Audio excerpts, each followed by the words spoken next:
Donc, bonjour à tous, merci d'être aussi nombreux aujourd'hui. Je vais vous présenter les actions de la filière.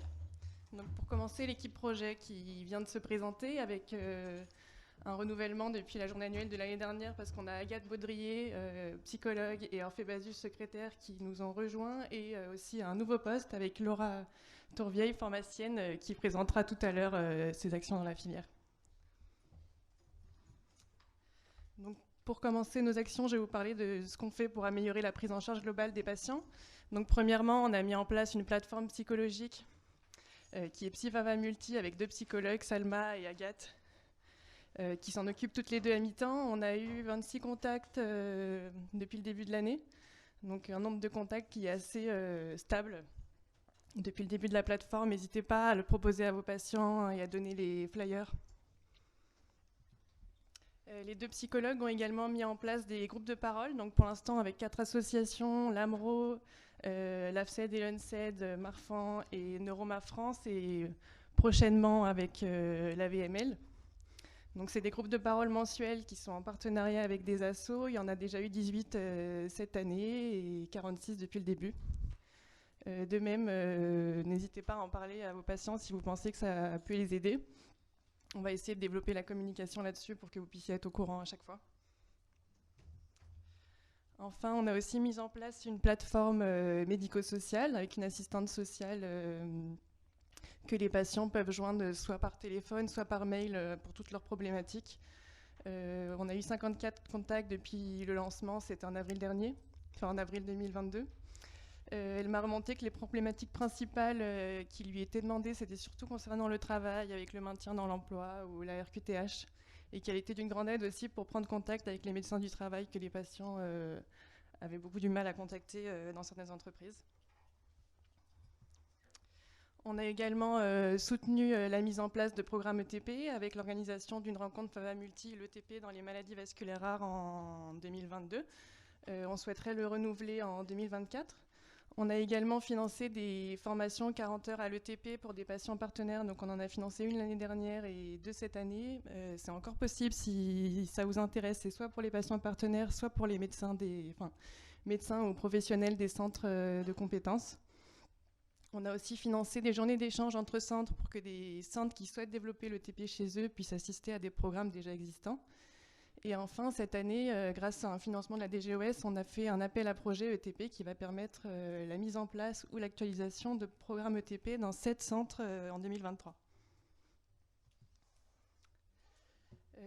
Sur un autre volet, concernant le plan France Médecine Génomique, on a 5 RCP d'amont qui sont en cours et qui sont soit mensuels, soit bimensuels, suivant les préindications.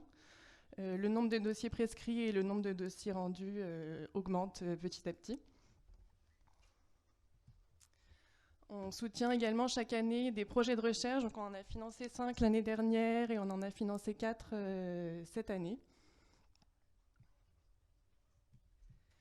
On propose également des aides financières pour vous aider dans la recherche, donc notamment le financement des frais de publication ou de traduction ou de relecture, qui sont de maximum 2 500 €, et également des financements de frais d'inscription au congrès, donc soit pour les médecins des centres de compétences ou les jeunes professionnels qui présentent soit un oral, soit un poster sur une maladie vasculaire rare.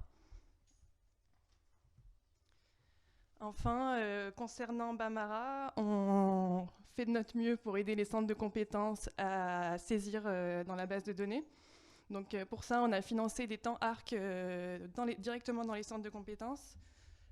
4 en 2021, 10 en 2022 et 7 en 2023. Et on a aussi 2 ARC qui sont à la filière, Linda Ben Saïd et Kelidja Kazdi, qui, soit en se déplaçant, soit en recevant directement des fiches de saisie à Bichat, vous aident à saisir à distance.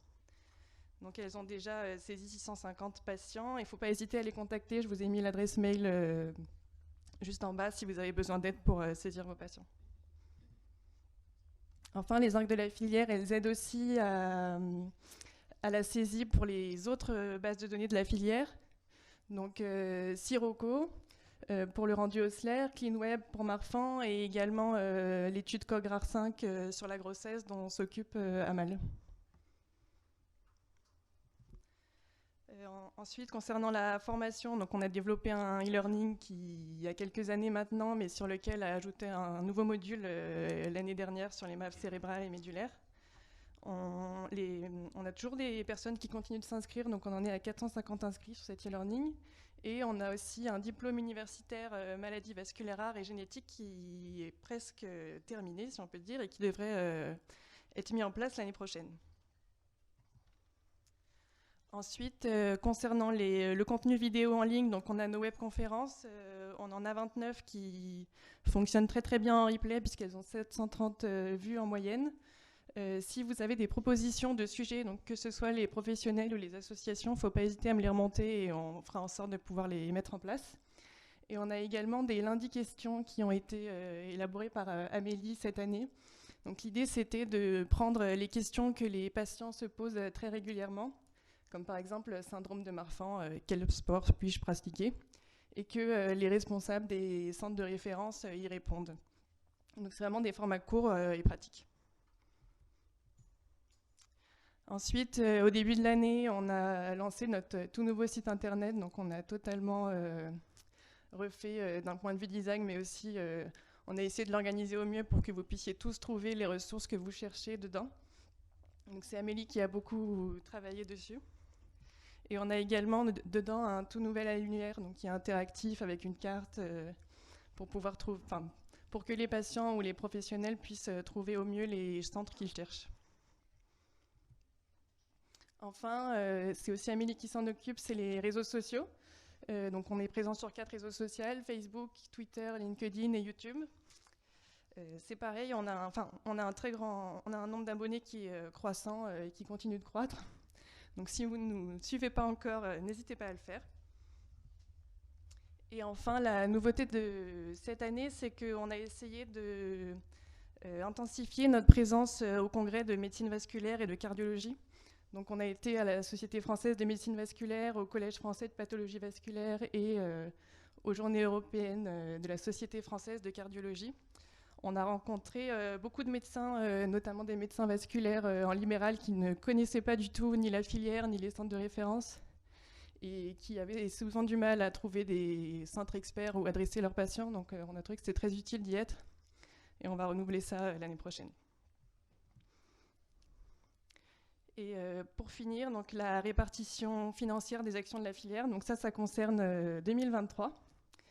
On a près d'un tiers de nos dépenses qui concernent les dépenses de personnel, 17% qui concernent les frais de gestion. On a un autre bon tiers qui concerne tous les appels à projets qu'on a lancés.